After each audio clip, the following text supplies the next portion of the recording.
자, 우리 오늘 제일 기분 좋으실 수 있을 것 같습니다. 우리 윤정두 대표님 두 번째 발언권을 가지셨는데. 뭐, 세 번째에서 두 번째로 보니까. 근데 외국인들 뭐, 제가 생각할 때는, 의미가 없다, 이렇게 말씀을 드리겠습니다.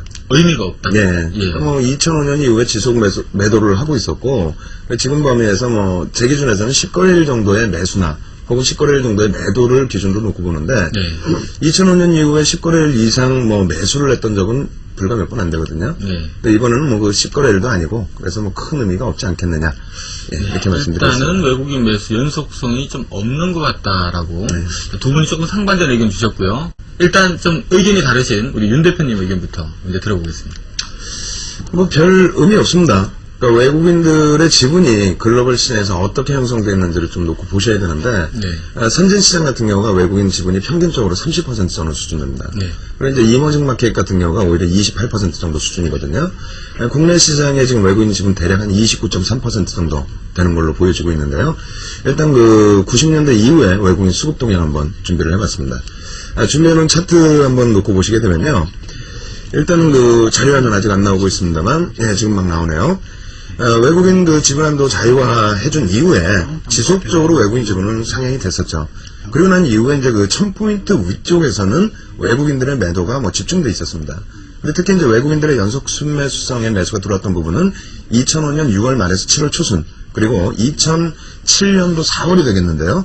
그때 이제 그 10거래일 이상 매수를 했던 범위의 기준은 뭐 별거 없어요. 그냥 국가신용 등급 상향시킨다는 것을 재정부에서 미리 떠들고 다닐 때, 그때 이제 외국인들이 한번 들어왔었고, 그것 이외에는 뭐 내리 매도였기 때문에 지금 현재 기준에서 뭐 제가 판단할 때는 외국인들 급격하게 매수 들어올 가능성이 적다. 특히 그림 놓고 보시면은 대략적인 평균 지수 때 700포인트 정도 수준에서 매수를 해왔었기 때문에 아직까지는 외국인들의 매수 전환은 조금 판단하기가 좀 이르지 않나 이렇게 말씀드립니다. 우리 일단 윤정두 대표께서는 일단 외국인들 매매에 지금 방향성이 없는 상태이기 때문에 크게 매도한다는 얘기는 아니시죠? 그러니까 의미가 없다고요. 조금 전에 이제 그 말씀 잘 해주셨는데, 그 국민연금 쪽에서 대차 부분의 상환 부분을 좀 일찍 이제 요구한 부분이 있었습니다. 그 부분에 대한 이제 쇼커볼링 물량도 있었을 거고요.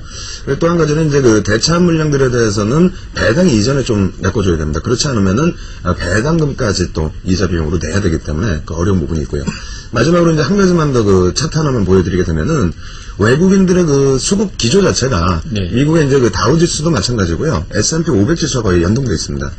지금 자세히 보시게 되면은 이제 그 누적 순매수 기준이 파란 색깔이고요. S&P 500 지수가 이제 이 주황 색깔 빛깔이 되겠는데, 만약에 이제 S&P 500이라든가 다우 쪽에서 상승이 나오게 됐을 때는 매도가 좀 멈춰지죠. 일부 이제 또 매수가 들어오는 경우도 있고요. 그렇지 않고 이제 그 미국 증시 자체가 하락을 할 때에는 외국인들의 매도 기조는 지속됐다는 겁니다. 근데 이제 그 선진국 시장이나 이머징 마켓에서 평균 외국인 지분율 감안했을 때 지금 기준으로 놓고 보면은 거의 중간 수준이라는 거예요. 28에서 30% 사이. 그렇기 때문에 뭐 특별하게 매수할 이유도 매도할 이유도 없다. 이렇게 말씀을 드리겠습니다. 자, 돈 제일 많으신 윤 대표님은 언제 들어오신다고 보십니까, 외국인들? 아까도 말씀을 드렸지만은요, 우리가 이제 그 글로벌 시장에 선진국과 또 이머징 마켓 대비해서 국내 증시에서 42% 또 43% 정도 채워졌던 그 이유는 네. IMF 이후에 이제 그 국내 증시가 너무 낙폭이 심했기 때문에 그래서 저가 매릿을 가지고 사실상 들어온 부분이 더 크다고 봅니다. 그래서 이제 그 정도의 지수의 범위가 되지 않는 한 외국인들이 굳이 공격적으로 들어올 가능성은 적다라고 보고요. 오히려 시장이 좋아진다면은 외국인들의 입장에서는 글쎄요. 제가 볼 때는 뭐 내년까지도 안 들어올 가능성이 더 높다 이렇게 말씀을 드리겠습니다. 자, 두 번째 잘생기신 윤 대표님. 일단 그 뭐 주간 내내 주간 방송 때도 말씀드렸고 뭐 무료 방송 때도 계속 말씀을 드렸는데 빅3의 내용 자체는 뭐 저는 절대 호재라고 본 적도 없고 그렇기 때문에 지금 빅3 때문에 올라왔던 부분이 다시 되밀린 거에 대해서는 뭐 정상적이다 이렇게 말씀드리고 싶고요. 그 부분은 나중에 다시 한번 말씀드리고 지금 통화수합 관련해서는 굉장히 긍정적인 호재거리를 말씀을 드리겠습니다. 다만 달러화에 대한 통화수합이 아니라 자국 통화에 대한 통화수합 그 부분은 약간 기대치에 못 미치긴 합니다만 규모 면에서는 분명하게 재료 요인으로 작용될 수 있다 이렇게 말씀드리겠습니다. 좀 긍정적으로 보고 계신 거죠? 상당히 긍정적으로 보고 있습니다. 자, 일단 호재의 크기를 좀 크게 보는 이유 좀 구체적으로 좀 질문을 좀 드리겠습니다. 이번에는 우리 윤정두 대표님께서 먼저 발언권을 좀 드리겠습니다. 일단 그건 좀 말이 안 되는 것 같아요. 미국의 자동차 업체의 그 구제안이 부결될 것이다. 그건 사실상 누구도 예상할 수 없었던 범위고요. 다만 제가 재료가 안 된다라고 말씀드렸던 범위는 세 가지로 나눠서 말씀을 드렸습니다. 요구했던 그 사항이 340억 불이라는 규모였고, 근데 그 규모에서 나오게 된다면은 지난주에도 말씀드린 것처럼 미국의 이제 그 정책 자체가 완전히 그렇다면 오바마 대통령 당선인 쪽, 민주당 쪽으로 집중이 되면서 내년 1월 20일 취임식 이전에 정책 공백이 생기지 않는다는 범위. 그래서 재료가 될 수 있다 말씀드린 거고요. 두 번째로 이제 그 규모에 못 미치거나 혹은 연기가 됐을 때의 경우에는 상당한 악재, 연기가 됐을 때 특히 이제 상당한 악재가 될 수 있어서 그래서 700포인트까지 열어두자라고 말씀을 드린 거였습니다. 근데 다행히 이제 그 통화 수합 부분에서 이제 좀 방어를 해준 그런 부분이 있는데, 일단 어찌됐건 그 빅3에 대한 구제안 자체는 미국 상원에서는 좀 부결이 되긴 했지만은 백악관에서 공식적으로 바로 이제 그 또 다른 자구안을 내놓겠다는 의견, 그리고 민주당 쪽에서는 절대 그것을 버릴 수 없다라는 그런 기준이 있기 때문에, 그렇다면은 어찌됐건 주말 효과 한번 해결 방안을 한번 놓고 보자. 금요일날 이제 아시아 증시 쪽에서는 어느 정도 반영이 되어 있기 때문에 주말 효과 부분을 놓고 보자 이렇게 말씀드리겠고요. 그리고 이제 지금 현재 통화 수합 관련해서는 저도 깜짝 놀랐습니다. 사실 처음 나온 부분이 수요일날 개장 초에 나왔거든요. 네. 일본과의 통화 수합이 먼저 발표가 되고, 오늘 기준에서 이제 다시 또 나와준 부분이 12일 오후에 발표를 하겠다 이렇게 내용이 나왔습니다. 그 전까지만 해도 사실 14일에 한중일 정상회담 때 발표가 될 것으로 예상했었고요. 그리고 사실 재정부에서 좀 굉장히 많이 앞서 나가는 경우가 많았거든요. 네. 예전 참여정부 때도 마찬가지고 국가신용등급의 상향이라든가 이런 부분의 의견들을 벌써 미리 막 국민들에게 알려주시는 그런 서비스를 해주셨는데, 이번에는 전혀 그런 언급이 없어서 굉장히 불안했습니다. 그리고 과연 이 통화 수합이 시장에서 알려진 것처럼 300억 불에서 350억 불 정도 신규 통화 수합이 나올 수 있느냐라는 범위가 됐는데, 지금은 월등히 높죠. 430억 불 규모의 신규 통화 수합을 가지고 왔다는 거. 네. 근데 이 부분은 굉장히 좋은데, 한 가지 아쉬운 부분이 있다면 달러와 통화 수합이 아니고 자국 위안화와 엔화의 통화 수합이라는 건 조금 기대치는 못 미친다라고 말씀드리겠습니다. 어쨌든 결론적으로는 CD금리의 안정세, 그러니까 CD금리는 어제 금리를 인하하면서 추가적인 안정세를 내주긴 했지만은요, CD금리의 안정세, 그리고 CD금리 쪽도 마찬가지고요, 또 CDS 프리미엄 자체의 안정화를 기대해 볼 수 있다. 이 모든 부분은 이제 금융지표에 대한 안정성을 기대해 볼 수 있기 때문에, 그렇다면은 시장에 있어서 하방경성을 확보할 뿐더러요, 만약에 이제 미국과 유럽 쪽에서의 반등이 이어진다면 이격 줄이는 현상까지 충분하게 나타날 수 있다. 그래서 지난주까지는 아시아 증시를 놓고 볼 때도 일본과 홍콩과 우리나라를 비교하면서 거의 비슷하게 움직였다는 말씀드렸는데, 이제부터는 10월 중순 이후에 우리나라 때문에 사실상 아시아가 깨져내려갔거든요. 네. G7 회담 때 통화수합 못 가져온 그 부분 때문에 CD금리도 급등이 나오고 통화수합도 마찬가지고 CDS 프리미엄도 마찬가지고 환율 부분도 1,200원대를 살짝 이탈시켰던 범위가 다시 1,500원 근처까지 올랐습니다. 근데 이제 이러한 범위를 이제 통화사업으로 이제 어느 정도 다 메꿔놨기 때문에, 그렇다면 10월 중순까지의 위치를 볼 수가 있겠다. 다만 10월 중순이면은 1,300포인트 대거든요. 근데 미국 증시가 그 당시 대비해서 지금 밀려 내려온 게 오늘 아침 종가 기준으로 한 7% 이상.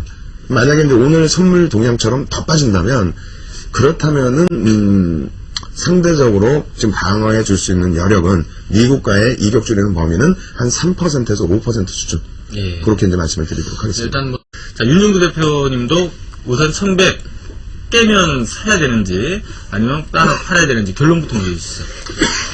저희 쪽은 언제든지 말씀드린 것처럼 빅3 관련해서는 이제 오버슈팅이라고 봤기 때문에 재료로서 인식을 안 했고요. 그래서 수요일 날 현금 비중을 85%까지 늘렸습니다. 전체적으로 다 차익 실현을 해버렸고, 그리고 어제 일부 편입하고요. 죄송스럽습니다만 오늘 표준 포트가 또다시 100%가 돼버렸습니다. 네. 그렇기 때문에 제 입장에서는 라이브 방송 고객분들은 20-30% 정도는 현금 비중을 말씀을 드려놨습니다만, 어쨌든 표준 포트가 다시 100%라는 기준이라면은 현재 기준에서는 지난주 700을 열어놨다 할지라도 오늘 선반영된 측면이 충분하다 이렇게 판단을 하고 있기 때문에 사는 쪽으로 무게감을 드리겠습니다. 네. 먼저 윤종도 대표님부터 듣도록 하겠습니다. 우리 윤 대표님은 참조적으로 지난주에는 현대차를 관심주로 제시를 해주셨는데, 현대차가 월요일부터 시작을 해서 불러주셨던 매수 가능가 치고 뭐 월화수 연속 급등을 하다가 지금 이제 오늘 내려앉아버린 바람에 어떤 분들은 에이 된장 뭐 얘기하시는 분들도 계신 것 같은데, 자 어쨌든 뭐 다행히 수요일날 뭐 문자로 다 매도 사인은 보내드린 걸로, 뭐 지금 굉장히 지금 채팅방에 보니까 팬들이 많이 들어와 있는 것 같아서 고맙다고, 이번 주 종목 궁금하다 하시는 분들이 많이 계신데, 자 이번 주에는 다음 주 어떤 종목 좀 관심을 가지고 계십니까?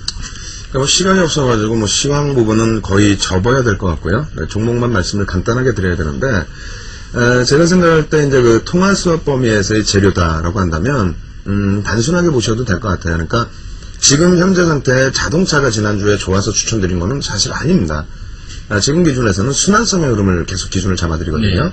근데 이제 그 10월 중순 이후에 10월 16일부터 해서 전체 시장이 무너졌습니다. 무너진 이유는 별게 없습니다. G7 회담 때 그 자신감을 갖고 나갔었던 통화 수합 단 한 건도 체결을 못 시키고 왔죠.